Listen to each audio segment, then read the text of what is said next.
Sang putri hanya melihat ke cangkir teh dan mengetahui bahwa teh tersebut telah diracuni. Bunga beracun tidak bisa bertahan 7 hari. Hantu Tin, istana ini ingin bertemu denganmu.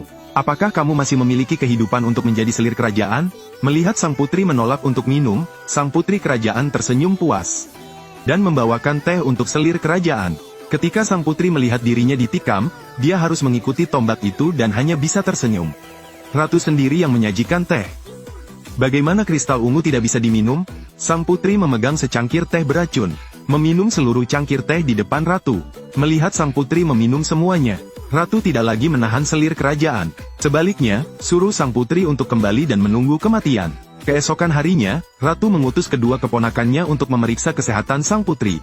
Namun mereka menunggu lama sebelum melihat sang putri digendong. Wajah sang putri pucat, bahkan sulit untuk berbicara. Auduong Tinti memandang sang putri dan menghilangkan semua rasa frustrasi di hatinya. Mengejek status anak selir kerajaan berikutnya. Melihat perkataan Auduong Tinti sulit didengar, sang putri tiba-tiba terbatuk-batuk tanpa henti. Sesaat kemudian, dia pingsan. Dan adegan itu juga membuat takut kedua wanita muda itu. Auduong Tinti takut dan terus meminta maaf. Hanya karena dia tidak ingin menderita kejahatan membuat sang putri marah sampai mati. Saat ini, sang putri bangun dan menunjuk ke arah Auduong Tinti. Kamu datang ke sini. Auduong Tinti melangkah maju, sang putri meraih Auduong Tinti. Pertanyaan tanpa henti, siapa yang kamu sebut pelacur? Melihat sang putri tidak akan selamat, Auduong Tinti hanya bisa mengakuinya dengan frustrasi. Aku pelacur, oke. Takut sang putri pergi tiba-tiba, sang putri tiba-tiba muntah darah. Muntah langsung ke wajah Auduong Tinti yang paling dekat. Melihat Auduong Tinti ketakutan, sang putri meminta maaf. Maaf, muntah di sekujur tubuhmu, bahkan tidak tahu penyakitku. Apakah kamu masih terinfeksi? Tidak dalam waktu sekitar 2 hari. Kamu sama sepertiku. Auduong Tinti tergagap ketakutan.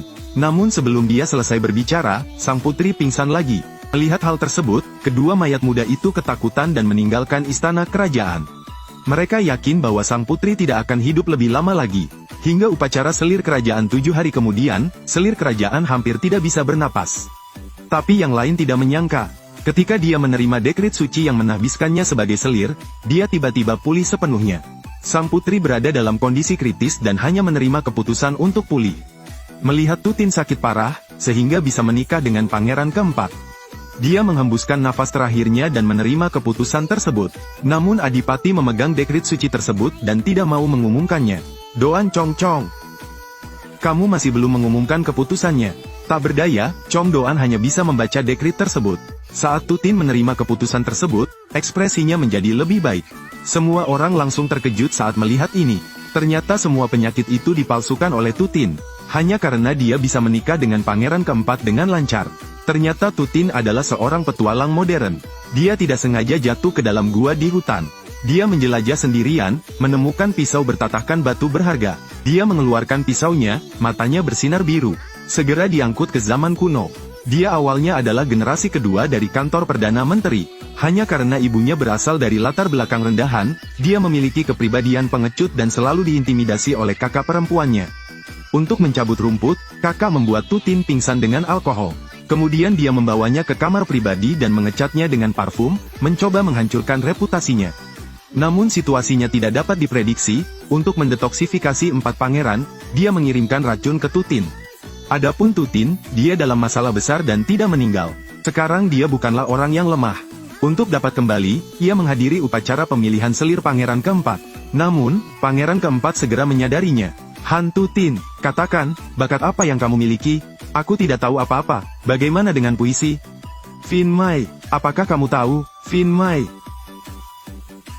selamanya tidak beruntung. Tutin mempermalukan 4 pangeran, tapi dia tidak ingin terpilih. Namun pangeran keempat mengabaikan keberatan para menteri, memilih Tutin sebagai selir kerajaannya. Sementara Tutin ingin menolaknya. Secara tidak sengaja menemukan pisau di pinggang pangeran keempat, identik dengan pisau yang dia lihat di gua. Tak berdaya, Tutin tidak punya pilihan selain membuat rencana dan kembali ke istana bersama pangeran keempat. Siapa sangka hari baik itu tidak akan bertahan lama, dan Tutin akan diracuni secara kronis oleh orang lain. Untungnya, Tutin kebal terhadap racun tersebut, jadi dia berpura-pura sakit dan berbaring di tempat tidur. Namun, pangeran keempat yang licik melihatnya dan segera bertindak bersamanya. Ingin melihat apa tujuannya, Tutin melihat belati pangeran keempat. Aku langsung ingin meminjam pisau yang ada di pinggang pangeran keempat sejenak. Namun, dia ditolak oleh 4 pangeran, dan memberitahunya bahwa jika dia bisa dengan mudah menjadi putri keempat, dia bisa meminjamkannya padanya. Sang putri berada dalam kondisi kritis dan hanya menerima keputusan tersebut dan dia kembali tenang. Chong Tuan melihat pemandangan itu dan tercengang. Hantu Tin terlihat seperti orang yang tidak bersalah. Terima kasih Pak Doan. Saat dia mengangkat kepalanya, dia melihat semua orang memandangnya dengan curiga. Penyakit sang putri sembuh begitu cepat, bukan? Hantu Tin menjelaskan dengan malu-malu. Aku juga tidak tahu apa itu. Baru saja menerima perintah suci. Semua orang merasa lebih bersemangat. Faktanya, penyakit hantu Tin selalu palsu. Hanya karena dia mengetahui bahwa ratu meracuninya. Jadi dia memilih rencana selanjutnya dan berpura-pura diracuni untuk mengelabui ratu. Ternyata setelah hantu Tin meminum teh beracun tersebut, segera paksa racun keluar dari tubuh. Ratu tidak mengetahui situasinya dan mengirim orang untuk menyelidikinya berkali-kali. Tentunya hantu Tin tidak akan hidup lebih lama lagi. Awalnya saya mengira dia tidak akan hidup untuk melihat putri mahkotanya. Siapa sangka saat itu, ia masih menghembuskan nafas terakhirnya. Melihat hantu Tin nyaris hidup, Adipati tidak mau membaca dekrit tersebut. Namun Raja tidak bisa menunggu lebih lama lagi. Doan Chong Chong, kamu masih belum membaca proklamasinya. Pada saat ini, pekerjaan baik perlahan membuka petunjuk orang suci itu. Hantu Tin menggunakan sudut matanya untuk mengamati segala sesuatu. Putra kedua Perdana Menteri Han Siking adalah Hantu Tin. Rajin, lembut, temperamen yang baik, diperintah sebagai selir pangeran keempat Kuan Bak Nguyet. Setelah membaca, Hantu Tin ingin mendapatkan ketetapan suci. Saat ini, Ao Duong Tin tiba-tiba melompat keluar untuk menghentikan Hantu Tin. Tidak diterima. Namun, kata-kata menantang itu membuat marah keluarga kerajaan. Ao Duong Tinti, kamu memblokir perintah.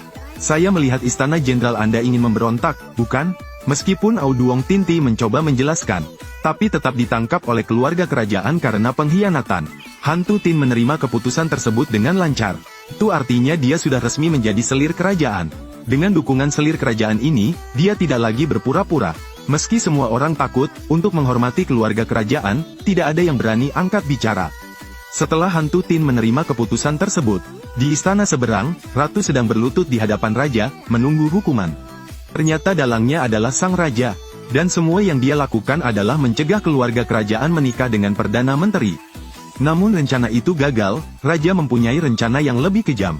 Hantu Tin akan menghadapi badai yang lebih besar.